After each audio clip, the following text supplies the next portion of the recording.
I've heard that life is what you make it. I say make room to grow.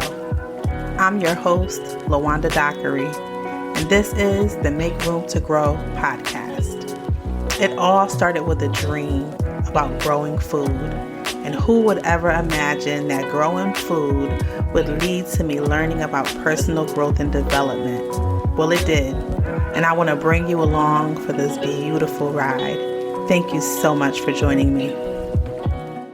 Hello, Grow Nation. How are you guys? I hope that this finds you well. I hope you are full throttle in your gardens, guys. If you're not, I hope you're starting. I hope you're getting your starts. I hope you're starting your seeds. Something in the garden. We are in a good place weather-wise because it's not full heat of summer yet, but you still have some cool nights. You can do your lettuces, your cool crops. My broccoli is starting to head up, so I'm very excited about that. I'm at the point where when I want a salad, I'm able to pick it from my back porch and my green stalk garden tower. Guys, this has really been a lifesaver in the garden because it has, I think, 30 pockets to it, spaces where you can plant. So I have my lettuce, I have my strawberries on the whole top of it, and it's just really, really good. I'll continue to fill it throughout the summer with different greens, and it's really good for that. I also have a couple mini cabbages growing. They're growing, but not that quickly. I have a couple of patty pan squash plants that I started from seed, as well as I bought some starts, and they're just not thriving. So I'll probably replant those. I started some string bean plants a month ago, and they are way past transplanting, so I need to get those in something bigger. I have my green tomatoes that I started from seed. I've put one of those in a bucket, and so I'm hoping to see some growth with that, which already maybe from like a week, it's already started to fill out, and I have some more starts that I'll either give away or something. I don't know yet. We're not a tomato family. I started some marigolds because I'm told that they are insect repellents and they do their job when you plant alongside those. I will do a separate episode delving deeper into that, but I'm excited about that. And I have one lone sunflower that I've grown, and it seems to have a chunk or a bite missing out of it. That's the reason why I wanted to talk to you guys today. When you come out in the morning or whenever you're doing your garden tour, your inspections, you're seeing what's growing, especially this morning after a rain, I see more head to my broccoli.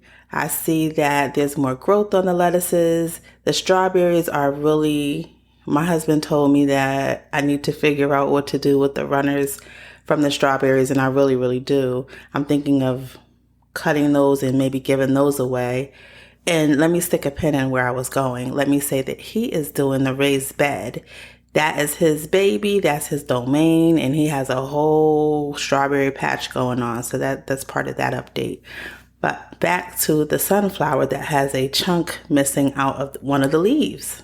I know something's eating at it. Not only that, I had tomato seedlings that had chunks missing out of them or holes in them. I was growing some rutabagas. For y'all country folks, you know what I'm talking about, rutabagas. They're like a turnip. Those were growing in another bucket that I had, and I saw that there were holes in those leaves. Some of those leaves were turning a rust color. So I wanted to talk about cleaning out your garden. I know that we're getting into just starting to grow and see growth, and you're excited because maybe you started from seed and you're starting to see things come through and really take on its form of what it'll look like. Maybe you bought starts and it's really, really getting into full throttle. I want to challenge you that if you see anything at all out of order, investigate it. So much of what we do in the garden has to do with our attentiveness.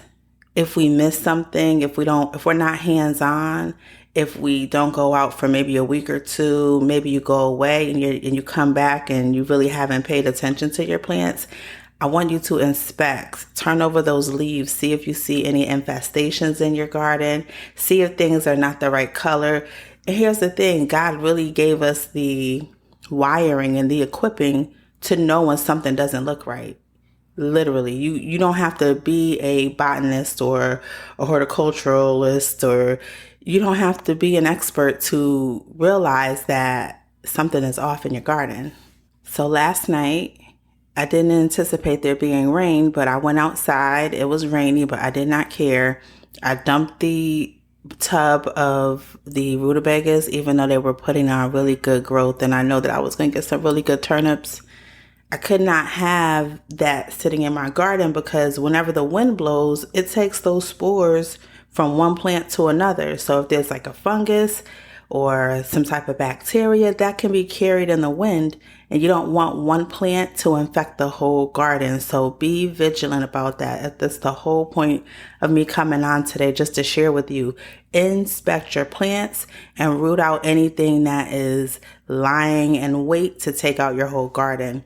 And I thought about the scripture. I have a biblical approach to my garden, even though it was not an intentional biblical approach. So John chapter 15, verse 2, Jesus is saying, every branch in me that does not bear fruit, he takes away. And every branch that bears fruit, he prunes it, that it may bear more fruit. I thought that was really cool. And we know about the story with the fig tree. He went up to the fig tree. Mark 11:12 says, the next day as they were leaving Bethany, Jesus was hungry. Seeing in the distance a fig tree and leaf, he went to find out if it had any fruit. When he reached it, he found nothing but leaves, because it was not the season for figs. Then he said to the tree, may no one ever eat fruit from you again. And his disciples heard him say it. That was Mark 11:12 through 14. Like, how dare Jesus go to a tree and it not bear fruit? Not okay. So my edict in my garden is that if it does not bear fruit, I'll give it a little while. But if it doesn't give me something, it has to go, because that is taking the place of something that will give fruit, that will be fruitful, that can feed my family. And if something is infected, it has to go. So I want you to be vigilant. I want you to have your eyes open.